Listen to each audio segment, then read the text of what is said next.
Our Dracula is very different to the Draculas that we've seen before in other forms of literature or in movies and things like that. He's not a kind of quintessential evil guy.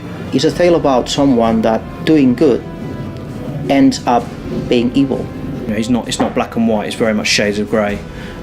We showed the journey of Gabriel in the first game, from light to darkness, and in this game we go from dark to very, very dark, and it's a much more crueler tale, a much darker tale.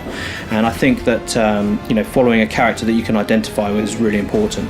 So we wanted to have a guy that people really saw, really felt for him, they understood how he got to that place. And so I think in many ways our Dracula is more human than previous incarnations of Dracula. Dracula's motivations are to end his immortal life. That's the main thing that's driving him in the game. He's been alive for a long time. He's tired of living. He wants to end this and to move on. Don't misunderstand me. He's an evil guy. He embraced evil for real, and you're going to see that in the game. I think Dracula is quite a scheming character and a very intelligent, predatory animal, if you like, and he's looking to settle some scores. We specifically designed Dracula as a character that people could identify with. Our early designs of Dracula were much more kind of a very powerful character, but we wanted to give a top throwback to how he looked in the original game. So when making a game, you need to be careful about designing characters, especially main characters, especially Dracula.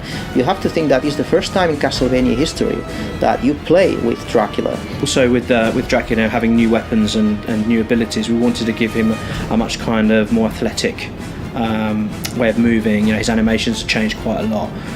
We wanted to make him look cool. His hair is longer. He's more refined, if you like, more sophisticated. In Castlevania, Dracula's been always a bad guy that appears for a few moments and goes woo, and that's it.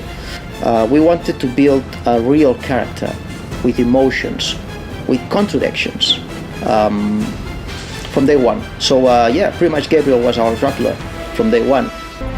Did they tell you that blood would fight against blood for all eternity? We'd already done a lot of the work already with the motion capture actor, so there was kind of like a guide, if you like, to go to. And I think what Robert's brought to the role is he's made Dracula really dangerous, and you can sense the evil, you can sense the kind of predatory nature of the character that wasn't there before, and I think it really comes across. And that's something he was very certain that he wanted to do on the voiceover section, because we kind of wanted him to imitate what the other actor had done. And he was like, no, Gabriel wouldn't do that. He wouldn't be like that. He would be much more like this. And as soon as we heard his performance, we realised that actually he was right, that this was the way to do it. I am no longer Gabriel, woman. I am the dragon, Dracul. I am the Prince of Darkness. I think my favourite Dracula in cinema is probably Gary Oldman's portrayal of Dracula in the Francis Ford Coppola film. It changes quite a lot between, a real person with emotions. He loves, Winona Ryder's character, and the love between them is quite, very powerful. But also, he's kind of this nasty, he's this monster, and we see that really clearly. And I really think his portrayal was probably the best Dracula I've ever seen. I also loved the previous one, especially Nosferatu, the old, very, very old movie.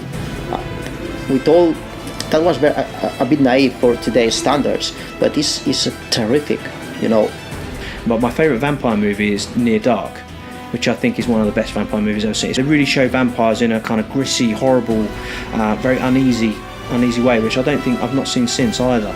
And I think there's an element of that in this as well, in Lords of Shadow 2. We do things with our Dracula that I don't think have been done.